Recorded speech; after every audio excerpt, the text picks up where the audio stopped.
उत्तर प्रदेश के विधानसभा चुनाव समाप्त हो गए हैं। यहां पर भारतीय जनता पार्टी की सरकार बन गई और हम लोग पूरे चुनाव में जमीन पर थे, आपको दिखा रहे थे कि आखिर प्रदेश की जनता क्या सोच रही है। इसी बीच यूक्रेन और रशिया के युद्ध की बातें भी बार बार आ रही थी और हमारी टीम बनारस हिंदू यूनिवर्सिटी गई थी, वहां के छात्रों से वार्तालाप भी करी थी कि आखिर इस पूरे मुद्दे के बारे में वो क्या सोचते हैं। खैर, अब एक प्रकार से चुनाव समाप्त हो गया है और हम लोग भी अपने स्टूडियो में आ गए हैं। तो आज आपको एक बहुत ही रोचक खबर बताने वाला हूं, क्योंकि आज भारतीय प्रधानमंत्री नरेंद्र मोदी ने एक बहुत ही उच्च स्तरीय बैठक में हिस्सा लिया, जिसमें भारत के बहुत सारे मंत्री और भारत की सुरक्षा के प्रमुख अजीत डोभाल भी मौजूद रहे। इस मीटिंग के बारे में बताने से पहले आपको बताता हूं रूस और यूक्रेन के विवाद के बारे में थोड़ा सा, और भारत का उसमें क्या आखिर स्टैंड था। जब यह पूरा मुद्दा चल रहा था तो भारत ने ऑपरेशन गंगा चलाया और ऑपरेशन गंगा के माध्यम से भारत के जो छात्र यूक्रेन में फंसे हुए थे उनको निकालने की कड़ी जद्दोजहद करी। अगर मैं आंकड़ों की बात करूं जो इस समय मेरे पास मौजूद हैं, तकरीबन 75 विशेष विमानों से 15,521 छात्रों को और भारतीय वायुसेना के 12 विमानों से 2,400 छात्रों को निकालने का काम किया गया। जब यह पूरी जद्दोजहद चल रही थी, उसी बीच पाकिस्तान, नेपाल, बांग्लादेश के जो छात्र वहां पर फंसे थे उनको भी निकाला गया। जब मैं आपके सामने खबर का उच्चारण कर रहा हूं तो एक बहुत बड़ी खबर मेरे सामने आई। उसमें कहा गया कि तकरीबन ऐसे 750 छात्र थे जो वहां पर फंसे हुए थे, उनके पास खाने के लिए खाना नहीं था, पीने को पानी नहीं था। वहीं भारतीय प्रधानमंत्री ने उस समय रूस के राष्ट्रपति और यूक्रेन के राष्ट्रपति से संपर्क साधा और संपर्क साधने के बाद उन 700 छात्रों को सड़क के माध्यम से 12 बसों के माध्यम से एक प्रकार से बाहर लाया गया और अब कहीं ना कहीं वो भारत में उनका आगमन हो चुका है।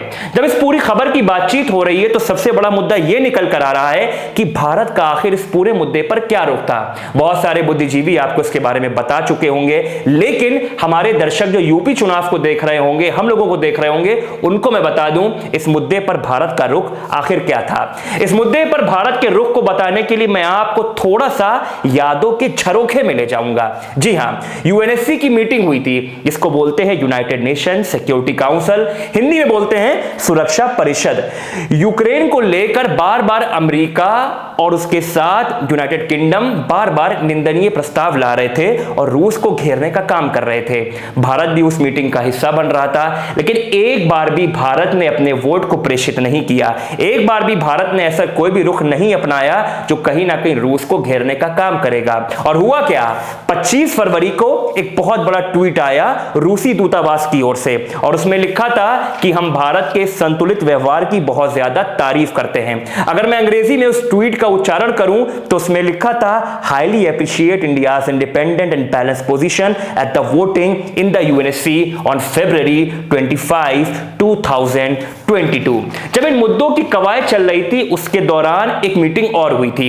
आज जो मीटिंग हुई उसके बारे में थोड़ी देर में आऊंगा, लेकिन इससे पहले जो मीटिंग हुई थी उसमें प्रधानमंत्री नरेंद्र मोदी के साथ ज्योतिरादित्य सिंधिया, केंद्र में रहे मंत्री पीयूष गोयल, हरदीप सिंह पुरी मौजूद थे और उस मीटिंग में एक प्रकार से डिसाइड हुआ था कि भारत में जो छात्र बच्चे हैं उनको ले जाने के लिए वहां पर भारत के केंद्रीय मंत्री जाएंगे। बहुत सारे फोटोज आए और सबसे बड़ा ट्वीट जो आया वो पीयूष गोयल के माध्यम से आया, जहां पर उन्होंने पहले लिखा वंदे मातरम और अंग्रेजी में 3 पंक्तियां लिखी और वो पंक्ति थी the mother never leaves her children in peril, the first batch of evacuees return home from Ukraine to India.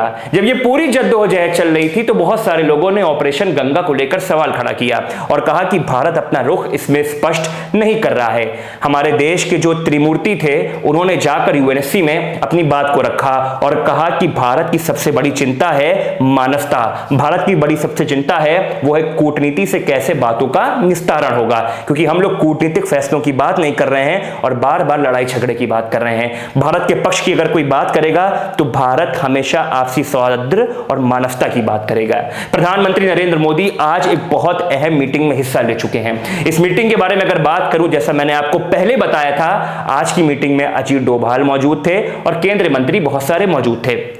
इस मीटिंग का जो उद्देश्य था वो ये था कि समुद्री तौर पर भारत कितना ज्यादा परिपक्व है और आपसी सूझबूझ के साथ भारत के बाकी देशों के साथ कैसे रिश्ते हैं। और अगर हम बात करें ग्लोबल यानी कि वैश्विक परिदृश्य की, तो भारत उस पर क्या भूमिका निभाने जा रहा है। बहुत सारा वार्तालाप आज की मीटिंग में हुआ और एक बात और निकल कर आई, वो आई उस छात्र के बारे में जिसका एक प्रकार से यूक्रेन में देहांत हो गया था। जी हां, मैं बात कर रहा हूं नवीन शेखरप्पा।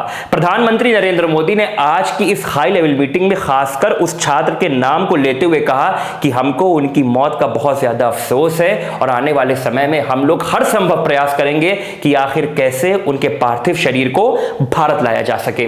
जब हमने बहुत सारे छात्रों से यहां पर संवाद किया, क्योंकि यूपी चुनाव में वो लोग वोट डालने आए थे, हम लोग भी घूम रहे थे, तो कुछ छात्र हमको मिले, हमारी उनसे बातचीत हुई, तो सबसे बड़ी बात उन्होंने ये कही कि हम लोग जब रूस के सेना के सामने जा रहे थे और यूक्रेन में थे, तो वहां की सेना ने हमारी कोई अवहेलना नहीं करी। जब उन्होंने हमारे हाथ में भारतीय झंडा देखा तो उन्होंने सैल्यूट कर हमको सलाम किया और हमको बहुत आराम से जाने दिया। एक बात जो बार बार सोशल मीडिया पर प्रसारित हो रही है वो ये हो रही है कि भारतीय दूतावास की ओर से भारतीय छात्रों को किसी भी प्रकार की मदद नहीं दी गई। लेकिन अगर हम सत्य का आत्मावलोकन और गहन विश्लेषण करेंगे और बाहर से आए हुए छात्रों के वार्तालाप के स्तंभ को स्थापित करते हुए बात करेंगे, तो हम ये पाएंगे उन्होंने हमको बताया कि भारतीय दूतावास ने अपना टोल फ्री नंबर भी जारी किया। यहां तक ट्विटर पे एक अकाउंट भी बनाया जहां पर आसानी से कोई ट्वीट करके अपनी समस्या को बता सके। और यह कहा गया कि आप ट्रेन के माध्यम से पड़ोसी देश में जाने का काम करें ताकि वहां से आप बहुत ज्यादा आसानी से बाहर आ सकें। ये तो मैंने बताया आपको आज की मीटिंग के बारे में। अब एक बहुत ज्यादा खास बात आपको बताने जा रहा हूं यूनाइटेड नेशन सिक्योरिटी काउंसिल को लेकर।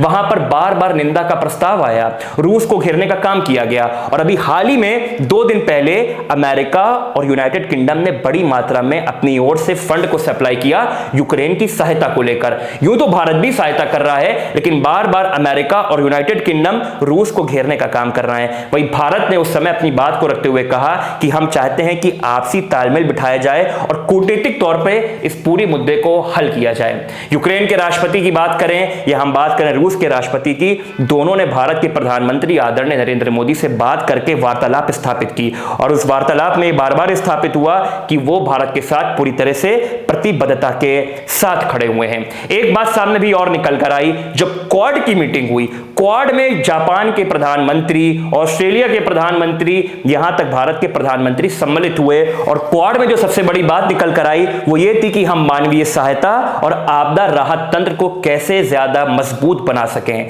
इधर क्वाड की मीटिंग हुई, इधर सिक्योरिटी काउंसिल की मीटिंग हुई, हर जगह बज रहा था तो वो था भारत का डंका। मैंने आपको कुछ रिपोर्ट्स के माध्यम से कुछ आंकड़े भी गिनाए, उन आंकड़ों के माध्यम से आपको यह भी बताया कि लगभग 18,000 भारतीय छात्र अपने वतन सही सलामत वापस आ गए हैं। आज की मीटिंग के बारे में बताया कि आज बहुत ज्यादा अहम मीटिंग हो रही है। ये खबर जब मैं आपके सामने पढ़ रहा हूं तो ये मीटिंग लगभग समाप्त हो चुकी है और एक प्रकार से प्रधानमंत्री नरेंद्र मोदी ने अपनी वाणी को साफ तौर पे स्पष्ट कर दिया है। आज इस युद्ध का 19वां दिन चल रहा है और आने वाले समय में उम्मीद करी जा रही है कि उस युद्ध को समाप्ति की ओर ले जाया जाएगा। यूपी चुनाव समाप्त हो गए हैं और हम लोग आपके सामने देश और दुनिया की इसी प्रकार की सारी खबरें अब रोज लेकर आएंगे। आपको यह खबर कैसी लगी आप कमेंट सेक्शन में जरूर बताइए और आपको लगता है कि कहीं ना कहीं से इस खबर में और ज्यादा कोई उम्मीद करी जा सकती थी तो भी बताइए। आप देख रहे थे राजधर्म न्यूज, बहुत बहुत आपका धन्यवाद।